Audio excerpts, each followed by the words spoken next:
Hi official kabayan! Kumusta na kaya ang Dole AKAP application ko? Paano nga ba mag-follow up nito? Kung ready ka na, tara! Let's go!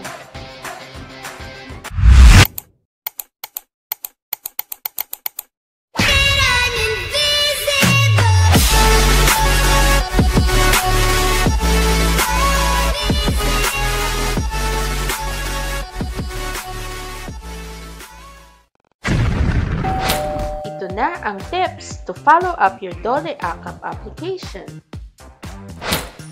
Alright, official kabayan. So, nandito na po tayo sa ating tips kung paano nga ba mag-follow up ng Dole AKAP application. Napakadali lamang ng ating tips na ito. Number 1, make sure na kung kayo ay nasa inyong composed mail, sa inyong Gmail, or kung anumang electronic mail ang gamit ninyo, ay ilagay lamang doon sa to ang dalawang emails na ito. Ang command center at dole.gov.ph at owacares@owa.gov.ph.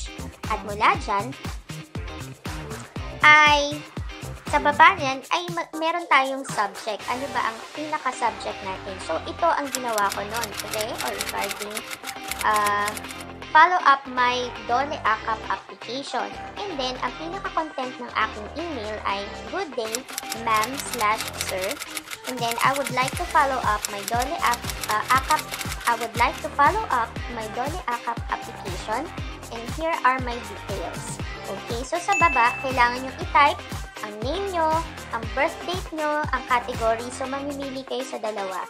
Ano ba ang category nyo sa pagiging OFW? Kayo ba ay land-based or sea-based na katulad ko? So, pili na kayo doon sa dalawang category nyo. And then, isulat nyo din or i-type nyo din ang inyong region. So, NCR ba kayo? Region 1, Region 2. And then, your contact number. Ito yung isa sa napakahalagang detalye na kailangan mong ibigay sa OWA or sa Dole.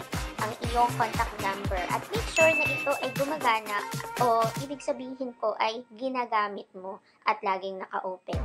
And then your email address. So kung meron ka pang ibang email address other than sa gamit mo ngayon, ay ilagay mo dito just in case. Okay? And then date apply. So, kung naalala mo pa kung kailan ka nag-apply ng Dole AKAP, i-indicate mo din dyan. Or kung hindi naman, pwede mo ding i-leave blank yan or wag mo nang ilagay. And then, mag-thank you ka, syempre. Thank you, and then claimant, and then sa baba nun, yung name mo. And then, ang gagawin mo na ay isa-send mo, syempre. So, before mo i-send, make sure na i-check mo muna lahat ng mga detalye kung tama ba ito. And then, kung sigurado ka na tama naman ang mga ginawa mo, make sure na i-send mo na ang electronic mail na to or email na ito, or ang mensahe na ito sa ating OWA at Dole emails. Okay? So, napaka-responsive na mga email addresses na yan. And it works 24/7. That means anytime, any day, pwede kayong mag-message dyan.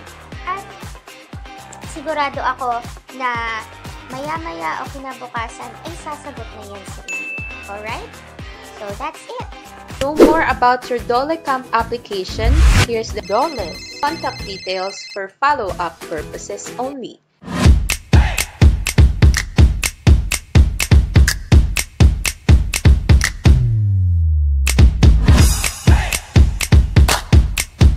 Kung bago ka pa lang dito sa aking YouTube channel, please don't forget to subscribe by clicking the subscribe button at pakitsak mo na rin yung green bell button na yan para sa tuwing meron akong bagong videos ay updated ka na. And please don't forget, Mavs Official is also on Facebook. Feel free to like, follow, and share. We always find ourselves happy and joyful in season and out of season of this beautiful life. Hope this helps. Keep safe, everyone, and God bless. Bye!